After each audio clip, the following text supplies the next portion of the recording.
1963 সালের জানুয়ারিতে এই মসজিদে প্রথম জুম্মার নামাজ আদায় করে মসজিদটি উদ্বোধন করা হয়।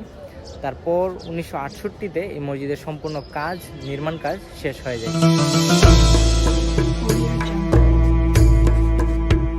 1975 সালের পর বাংলাদেশ সরকার গঠন হওয়ার পরে তখন এই মসজিদটিকে জাতীয় মসজিদ হিসাবে গণ্য করা হয়।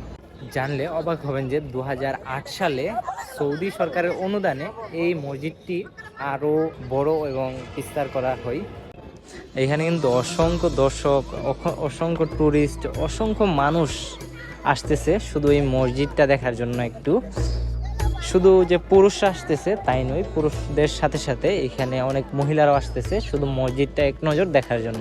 আর এই মসজিদের এই সামনের যে এরিয়াটা, এই জায়গাটায় বিশাল বড় একটি জায়গা, যেখানে আমার মনে হয় যে 3-4 হাজার মানুষ একসাথে বা আরও বেশি মানুষ, 5-7 হাজার মানুষ একসাথে নামাজ পড়তে পারবে। এই জায়গাটা এতটাই বড়। এটার নাম রাখা হয় বাইতুল মুকাররম, কারণ এটা দেখতে অনেকটাই বাইতুল্লাহর মতো সম্মানিত ঘর হিসাবে পরিচিত, যেমন কাবাঘর, ওই নামেই এটার নাম করা হয় বাইতুল মুকাররম।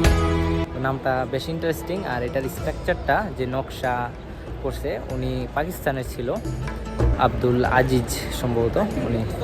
মসজিদের ভিতরেই জানাজার নামাজের একটা খুব সুন্দর জায়গা রাখা হয়েছে, অল্প পরিসরে, তাও হয়তো বা এখানে 500-700 মানুষ একসাথে নামাজ পড়তে পারবে জানাজার নামাজ।